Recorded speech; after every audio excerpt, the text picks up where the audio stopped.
I'm Richard Jack Smith of Real Talk Movie Reviews. Gosh, it's hotter than hell, so now would be a good time to review the music for Hostile Planet 1, 2 and 3. In fact, it was James Charles Taylor who requested this review. Thank you, James, keep your requests coming.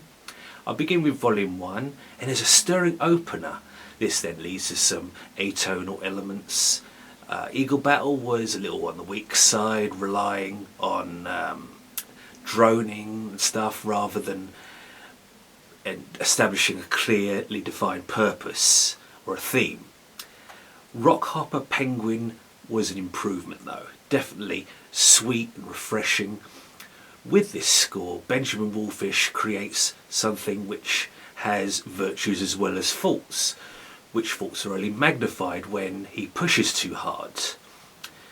Now there is a modern tendency here towards an acute identity crisis. He's not always firmly establishing what the themes and the variations are. He drifts off at times. Like I say, it's kind of all over the map in terms of style, but I think there's enough material here to satisfy the listener for a good 20 to 25 minutes. The overall album only runs about 40 to 45, and that will then prepare us for Volume 2.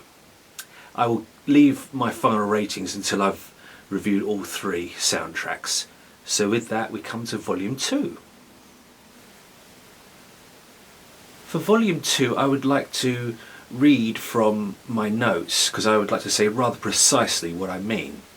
While Booted Rocket Tail begins with annoying distortions, it does transcend, becoming simultaneously thrilling and enigmatic. Compared to George Fenton, Ben Wallfisch seems more direct, even if his compositions can be challenged tonally.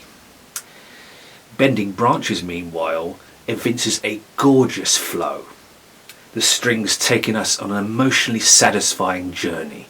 What a surprise! Ditto Flooded Forest. Brass strings and drums enliven Bison versus Wolves. The drums in particular echo with force. How to describe Trees versus Cordyceps? Sheer aleatoric frenzy. It certainly kept me guessing, and emotionally hooked. You feel the energy. The album closes with Fires, a solemn apocalyptic miasma of flurries, and Wiser to the World. The latter provides a sobering refreshment. And with that, we'll move on to Volume 3. Emperor was typical of the emotional uplift which we hear in daily television documentaries. With little variance from the norm, it didn't quite hit the mark for me. Sadly, Emperor Chick moves without making an impression. Something just isn't connecting. Maybe the vibe is running out of steam. One of the better tracks though, Polar Survival, felt reminiscent of Thomas Newman's flowing style, those long melodies. I rather enjoyed that track. Meanwhile, Arabian Wolf projects meaningful measures, both introspective and extrovert. It also has value as action music. Now, while Volume 3 is a little on the dry side, feeling like the weakest of the three albums for me, there were some highlights, as I just pointed out there. Overall, I give Hostile Planet Volume 1 3 out of 5 stars. Volume 2 4 out of 5 stars. And Volume 3 2 out of 5 stars. For more film and soundtrack reviews, please visit Betty Jo Tucker's website, Real Talk Movie Reviews.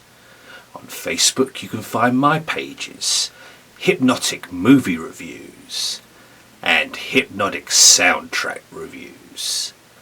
You can also find me on Twitter at mbeanfan101.